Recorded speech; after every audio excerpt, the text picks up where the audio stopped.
Welcome back, of course, ladies and gentlemen. And as he said, an impactful interview. I'm here with Matthew Noyce, and according to the website, Impact World provides momentum towards wholesale change. And again, I'm here with Matthew Noyce, who is a local prominent for the organization. And today, we're going to dive into the aims, the activities, the programs of Impact World. And you also joined with Ivan. There you go. Welcome to Antigua. Welcome to the couch. Thank you. Now, Impact World. What is Impact World? Let's talk about what is Impact World, then get into everything else. Sure. First of all, thanks for having us.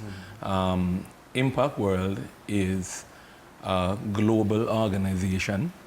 It is a faith-based organization that goes throughout the world spreading the gospel, promoting change, and targeting young people particularly. It's an incredible organization, and we believe in God to use them here in Antigua in an incredible way.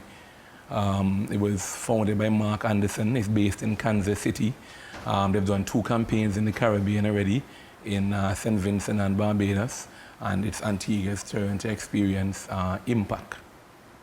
And Ivan, you're here to bring that impact to us in Antigua, Barbados. Yes, I'm part of one of the teams that comes with Impact, one of the expressions. Our team's called GX International. We use hip hop, skateboarding, and all the different expressions to bring a positive message of hope and of transformation over the young people. And I'm original from Brazil. And I live in America now, but it's my 3rd time in the Caribbean. I've been on those 2 campaigns in St. Vincent and Barbados, and then now here in Antigua. So it's a honor for us to be here in Antigua and Barbuda. So what is the general aim of being here in Antigua with the campaign? Okay, well, Impact World targets predominantly young people and families. So I like the fact that we've all been given giftings and graces. You know, some of us can talk eloquently, you know, and using arts and entertainment, you're going to see we have over 100 persons coming here from all over the world using their talents, their gifts. So we have a team of head by Ivan, which is world-class dancers, hip-hop. We have a team coming from Hawaii that's going to give you the grass skirt and that type of stuff, the Honolulu and the fire dance, and don't know the technical terms. We have men coming here that lift up cars, that bend up steel around their neck, that break blocks with their hands. All of these persons have different giftings. It's not your conventional Matthew Noyce with a mic preaching. It's persons using their gifts and their talents, the God-given gifts to really express the talents that they have. And it's focused to young people. So young people see these guys lifting up cars, tearing up phone books, bending up steel with their hand, and they say, wow. And then these guys will say, well, let me tell you where my real strength lies, not in my muscles, but in my faith. So this is another way that your Impact World is doing to preach the word of God. Yeah. Using people as the tools, rather than just having the pastor up on the pulpit telling you this, telling you that, but then using the dancers, the men with strength, talents, all that's happening in Antigua Barbuda. Where? That's coming here, starting from they arrive on the 8th. Let me also say the 8th of November. Oh, so it's just right around the corner? Just around the corner, around the corner. They decided to give you all a little independence break, and then we're going to hit it really hard. What's interesting though, they're going to be here for 3 weeks. It's extremely ambitious. We have 100+ people coming here for 3 weeks. They're going to be going into the schools for the entirety of the 3 weeks. Where they go in, they do their talents, they do their presentations, and they appeal to the young people to give them hope, give them their testimonies, their stories, and it's quite ambitious. On top of 3 weeks of going into the schools, primary and secondary schools, We're also doing 10 free concerts. It's not a money maker. There's nothing attached at the gate.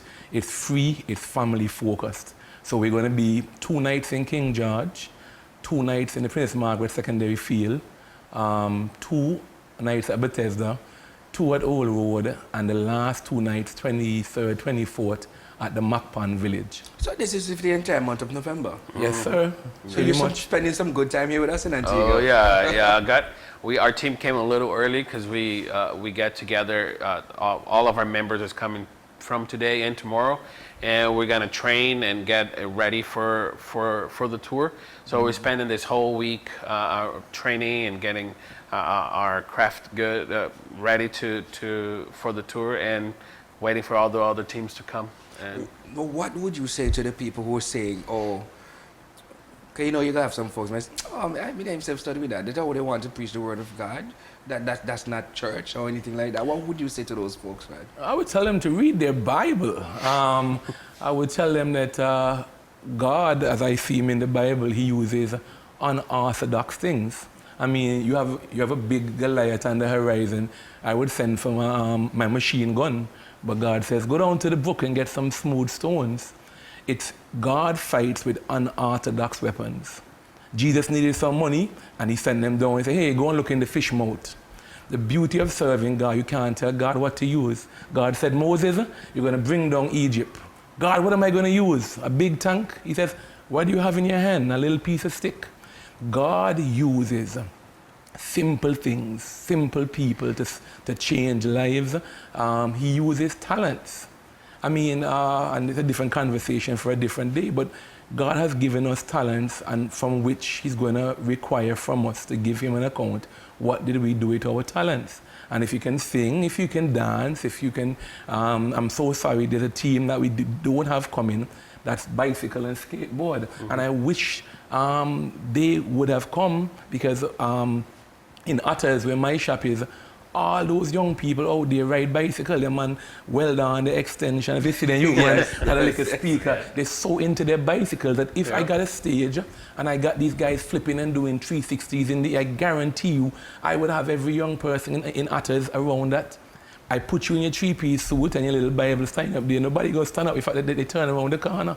They don't really want to hear what you're saying. So I'm just saying that we have to be open when we're talking about God, because he can use anything to do anything, and we can't limit him. Our mindset sometimes needs to change, you know. So I'm excited. I'm excited, no joke, my brother. Well, I'm already excited. I'm going to leave this interview right now, right here, and call it part 1, because part 2, we're going to do something different. We're doing something different. Yeah. We're going to show Antigua, Barbuda, and the world that, hey, this is how we're bringing that message, because you have to spark interest in the young folks.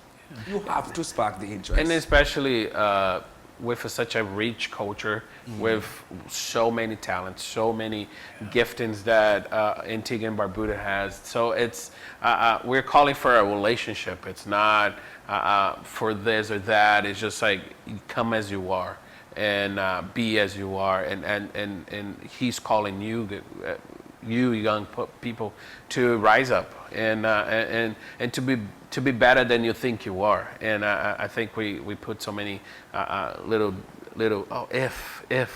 if you do that, no, you have what it takes, and he says that. So I think it's a very honor to me, from coming from another country, to be just a blessing to you guys as Antiguans and Barbudans, to be just a come and lock arms together and do this together. So I'm excited. It's always good to be in the Caribbean.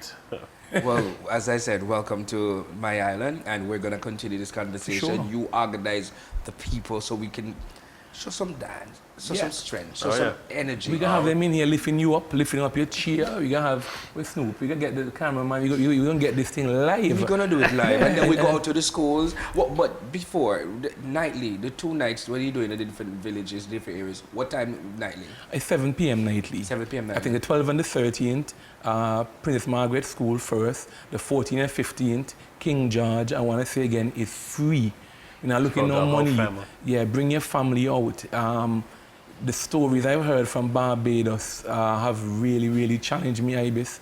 As you know, I'm a Christian now. 20 years I got saved, and God turned my life around from gang, and I've been stabbed and that's all kind of madness. And my teachers told me, boy, jail, you're going up. And I have been to jail, but I'm now going to jail preaching the gospel. This message that we are proclaiming is real. It's not no bells and whistles. It really changed lives. 20 years now in this thing, not perfect, but God has turned the whole trajectory of my life. And we're going out there because people out there need that change. Young men out there, young women out there just need somebody to tell them, you don't have to be no hot skull, you don't have to be no bad girl. There's a different way. And that's all we're here to do, to give somebody opportunity to show there's another way of living separate and apart from what you've been told. And we're pushing. So PM School, 12 and 13th, King George, the 14th, 15th, Bethesda, 17, 18, I think. Old Road, and then finally Macpan. Then Macpan. So we're looking forward. Listen, Yeah. I'm looking forward to all this. So Ivan, Matthew, thank you for sitting in with me this morning. The Part next one. time you see them here, we're bending some steels, we're dancing, we're doing all sorts of things. And I'm going to show my talent that God gave me to give you that message too. Stay with man. us, we'll be right back. Yeah, man.